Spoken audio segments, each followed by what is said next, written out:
여호수아 20장 1절에서 9절의 말씀을 한 절씩 교독하고요. 마지막 절 9절은 우리 함께 읽겠습니다. 여호와께서 여호수아에게 말씀하여 이르시되 이스라엘 자손에게 말하여 이르기를 내가 모세를 통하여 너희에게 말한 도피성을 위해 정하여 부지 중에 실수로 사람을 죽인 자를 그리로 도망하게 하라. 이는 너희를 위해 피해 보복자를 피할 곳이니라. 그 성읍들 중에 하나의 도피한 자는 그 성읍에 들어가는 문어기에 서서 성읍의 장로들에게 자기의 사건을 말할 것이요 그들은 그를 성읍의 바닥에 한 것을 주어 자기들 중에 거주하게 하고 피해 보복자가 그의 뒤를 따라온다 할지라도 그들은 그 살인자를 그의 손에 내주지 말지니 이는 본래 미움이 없이 부지 중에 그의 이웃을 죽였음이라. 살인자는 회중 앞에 서서 재판을 받기까지 또는 그 당시 대제사장이 죽기까지 그 성읍에 거주하다가 그 후에 그 살인자는 그 성읍 곧 자기가 도망하여 나온 자가 성읍 자기 집으로 돌아갈지니라 하라 하시니라. 이에 그들이 납달리의 산지 갈릴리 게데스와 에브라임 산지의 세겜과 유다 산지의 기랏 야르바 곧 헤브론과 동쪽 요단 저쪽 루벤 지파 중에서 평지 광야와의 베살과 갓 지파 중에서 길라 라못과 므낫세 지파 중에서 바산 골란을 구별하였으니 함께 읽습니다. 이는 곧 이스라엘 모든 자손과 그들 중에 거류하는 거류민을 위하여 선정된 성읍들로서 누구든지 부지 중에 살인한 자가 그리로 도망하여 그가 회중 앞에 설 때까지 피해 보복자의 손에 죽지 아니하게 하기 위함이라. 아멘. 네. 우리가 신앙생활 하다 보면 이런 생활을 합니다. 우리 인생의 광야가 언제쯤 끝이 날까? 우리 인생의 이 광야 같은 상황과 환경이 언제쯤 끝이 날 수 있을까라는 생각을 하게 되죠. 그리고 이 생각의 이면에는 이런 마음이 있을지 몰라요. 그것은 바로 광야의 시대가 끝이 나면, 내 삶에서 이 광야의 기간이 끝이 나면 이 신앙의 전쟁도 끝이 날 수 있을 것 같다라는 그러한 기대, 그리고 지금보다 더 정착하게 될 어떤 그러한 가까운 미래들을 우리가 기대하는 것 같아요. 그러면서 뭐라고 생각하냐면, 지금보다 조금이라도 내가 더 정착하게 된다면 그때부터 하나님을 더욱더 제대로 섬길 수 있을 것 같다라고 우리가 생각할 때가 있습니다. 그런데 오늘 말씀을 보면 우리가 가지고 있는 이러한 생각들을 다시 한번 되돌아보게 됩니다. 이제 이스라엘은 약속의 땅을 차지하게 됐어요. 어제 말씀에서 본 것처럼 가나안 땅의 분배도 끝이 났고 각 지파는 안정된 삶의 기반을 갖추어 가고 있었습니다. 근데 여러분, 우리의 삶도 그렇죠. 우리가 학교 생활할 때 그 학교 생활을 광야라고 말할 수 있어요. 근데 졸업하고 나니까 그 광야가 끝이 나던가요? 우리가 물론 정착은 했지만 사회에서 말하는, 세상에서 말하는 정착을 하고 가정을 이루기는 했지만 사실 그것에부터 또 다른 여정이 우리를 기다리고 있죠. 이스라엘 자손도 마찬가지였습니다. 각 지파가 안정된 삶의 기반을 갖추어가고 있던 바로 그때에 하나님께서 이스라엘에게 도피성 제도를 다시 말씀하셨던 거예요. 이미 신명기에서 하면 분명하게 가르치신 명령이죠. 2절에 보니까 이스라엘 자손에게 말하여 이르기를 내가 모세를 통하여 너희에게 말한 도피성들을, 그러니까 이미 모세를 통해 도피성들의 위치 그리고 도피성들을 어떻게 세워야 한다라는 것을 말씀하셨다라는 것입니다. 사실 제가 지난달 토요 새벽 예배에서도 이 도피성을 본문으로 설교한 적이 있습니다. 그래서 이번에도 본문을 준비하면서 이런 생각이 스쳤죠. 무슨 말을 또 하지? 다른 본문으로 바꿔야 되나? 그런데 오늘 본문 이렇게 준비하면서 이런 마음이 들었어요. 하나님께서 굳이 이 주제를 두 번 모세에게도 말씀하시고 여호수아에게 말씀하신 이유가 뭘까? 물론 이 도피성이 가진 제도의 구조나 신학적인 의미 자체는 신명기에서 처음 주어진 도피성과 크게 다르지 않습니다. 그런데 중요한 차이가 한 가지 있죠. 어떻게 보면 하나님께서 또 한 번, 그리고 지금 이 시점에 다시 말씀하신다라는 사실 자체가 메시지일 수 있다라는 거예요. 무엇이 달라졌는가? 사람이 달라졌죠. 맨 처음에는 모세의 이스라엘에게 말씀하셨고 지금 누구에게 말씀하고 계십니까? 여호수아의 이스라엘에게 말씀하고 계십니다. 그러니까 이건 꼭 행해야 된다는 거죠. 사람들이 잊어버릴까? 그 사이에 어떠한 죄가 있을까? 그래서 하나님께서 이 두 번이나 이 도피성을 말씀하셨다라는 것입니다. 여러분, 하나님께서는요, 어떤 명령을 가볍게 반복하지 않으십니다. 반복하는 것은 중요하다라는 거예요. 도피성의 반복은 이렇게 선언하고 있죠. 내 나라는 보복으로 세워지는 나라가 아니다. 나의 백성은 폭력의 연쇄를 끊는 사람이다. 여러분, 오늘 말씀 가운데 참 흥미로운 부분이 있습니다. 4절 한번 볼까요? 4절에 보니까 이 성읍들 중에 하나에 도피하는 자는 그 성읍에 들어가는 문 어귀에 서서 성읍의 장로들의 귀에 자기의 사건을 말할 것이요 그들은 그를 성읍에 받아들여 한 곳을 주어 자기들 중에 거주하게 하고. 여러분, 여기 장로들이 무언가를 판단한다고 기록되어져 있습니까?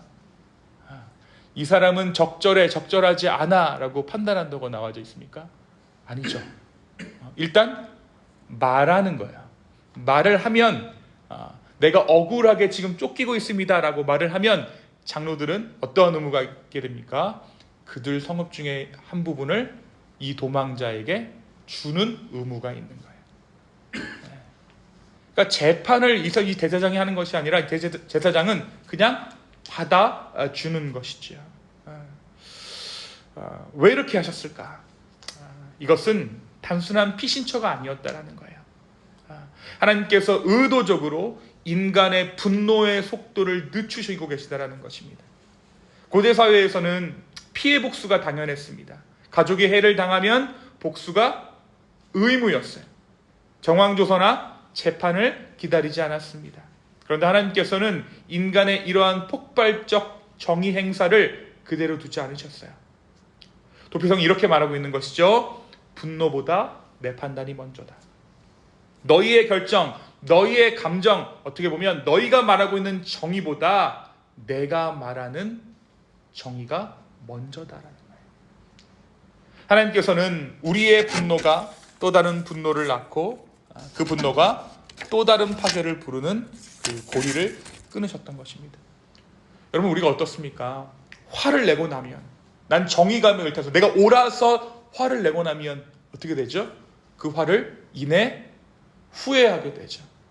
이 사건 자체가 중요한 게 아니라 내가 화를 냈다는 그 사실 자체가 나를 함몰시켜버립니다. 화를 내서 그냥 감정적으로 그냥 폭발하면 괜찮은데 무언가를 또 해버리면 그거에 대한 수습이 곤란할 때가 많아요. 하나님께서 뭐라고 말씀하시는 거예요? 너희가 정의를 행해서 그래. 정의를 행하는 건 나야. 일단 땅을 내줘라. 그리고 나서 여기서 이제 우리가 한 가지 생각해 볼 것이, 왜 정착한 뒤에 이 다시 도피성을 언급하셨는가? 정답은요, 정착이라는 것이 자기 방식의 정의가 시작되는 순간이기 때문에 그래요. 광야에서는 우리가 하나님의 말씀을 듣지만 정착하고 나면 내 방식대로의 삶, 내 방식대로의 정의가 시작된다는 거죠. 여러분, 이스라엘 민족과 다른 열강들의 여태까지의 차이점은 무엇이었습니까? 이스라엘 민족은 나라가 없었어요. 그렇죠? 광야 가운데 하나님의 인도하심을 받는다는 것이 이들의 정체성이죠. 그렇죠?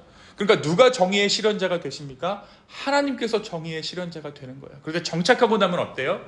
정착하고 나면 이스라엘 백성들도 그런 마음이 생기는 거예요. 다른 나라들처럼 우리도 우리만의 어떤 시스템이 필요해. 우리가 이제 정착했으니까 우리만의 정의가 필요해 라는 것들을 시작할 수 있다는 거예요. 광야에서는 자원을 조달할 능력이 없었습니다. 하나님만 의지하면 됐죠. 하지만 정착하면 이야기가 달라집니다. 땅이 생기고 재산이 생기고 경계가 생기고 권력이 생기고 책임과 권한이 생기는 거예요. 자기 자리를 지켜야 한다는 의식이 생기는 것이죠. 그 순간 인간이 이렇게 생각하기 시작합니다. 내가 지켜야 된다. 내 방식으로 보호해야 한다. 내 손으로 정의를 세워야 한다. 여러분, 정착은 안정이지만 동시에 가장 강력한 유혹입니다. 우리 다 그 유혹들과 싸우면서 살아요. 제가 이걸 언제 경험하냐면, 저보다 훨씬 더 경제적으로 그리고 연세도 지긋하신 분들에게 여쭤보면 그들이 꿈꾸는 것이 무엇인가? 결국 정착이에요. 제가 그때 깨닫습니다.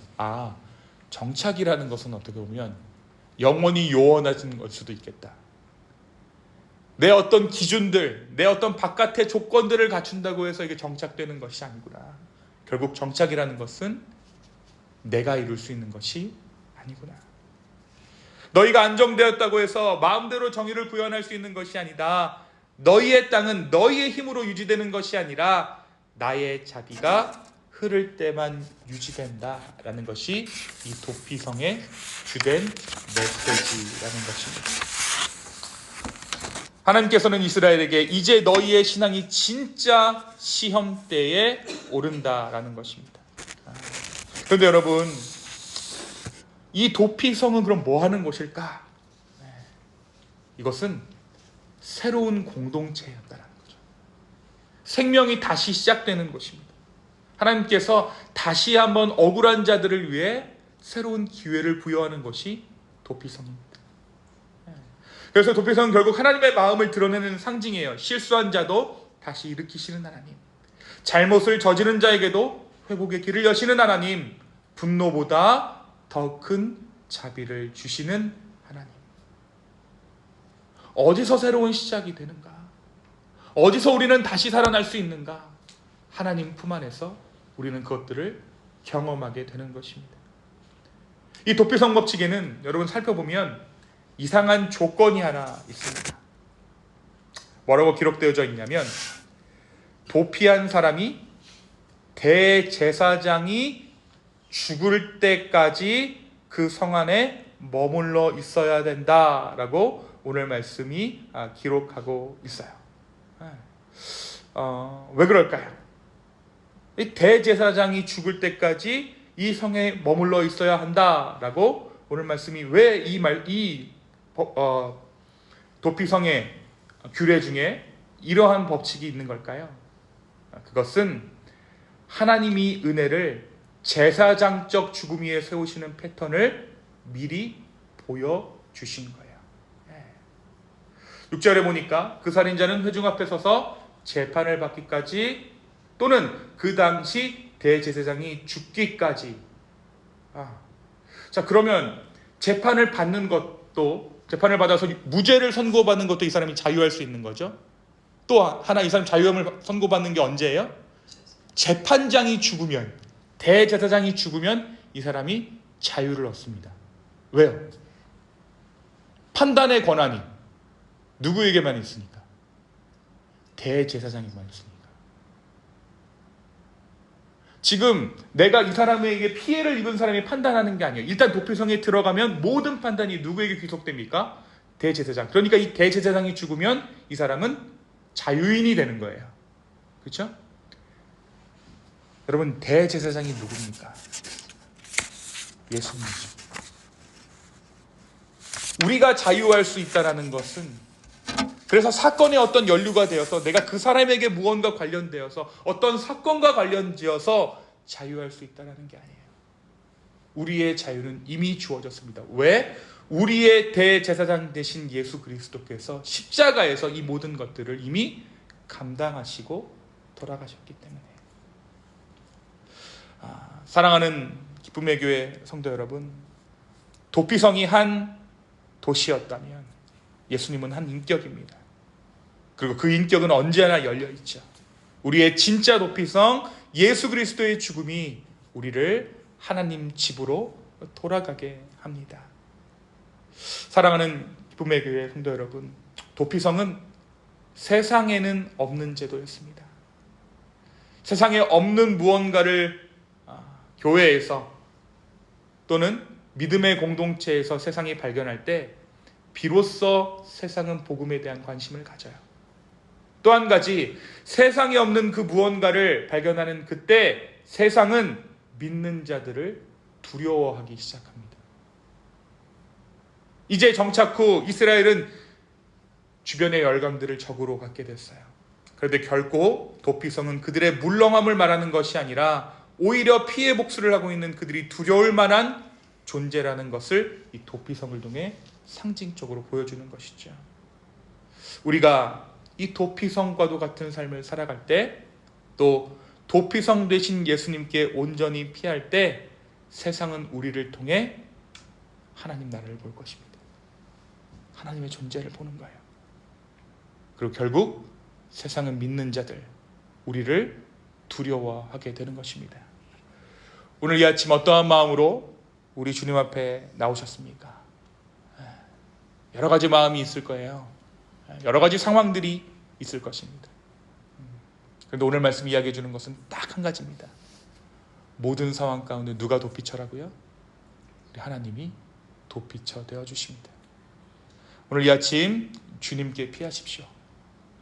오늘 우리의 기도를 통해, 우리의 상황을 하나님 앞에 고함을 통해 우리의 피난처가 되시는 그 주님 앞에 모든 것들을 내어놓을 수 있는 저와 여러분 되기를 예수님의 이름으로 축원합니다. 이 시간 함께 기도하겠습니다. 주님, 우리가 다른 어떠한 것들을 바라보지 않습니다. 어떠한 상황들을 나의 주인 삼지 않습니다. 이 시간 온전히 주님만을 바라보고 나의 모든 것들을 아버지께 드리며 주님 앞으로 나아갑니다. 피난처 되시고 도피성이 되어주신 예수님, 우리가 피하고자 할 때 언제나 그 품을 내어주시는 하나님, 오늘 이 아침 우리가 주님께로 피합니다. 성령님 우리 가운데 함께하여 주시고 이 모든 상황 가운데 주님이 왕 되시는 것들을, 주님이 주인 되는 것들을 우리로 하여금 경험케 하여 주시옵소서. 이곳에 모인 한 사람 한 사람 주님 앞에 마음을 토할 때 주여 그들의 마음 붙잡아 주시고 그들의 모든 상황 가운데 말씀하여 주시옵소서. 주님 감사합니다. 모든 말씀 예수님의 이름으로 기도하였습니다. 아멘.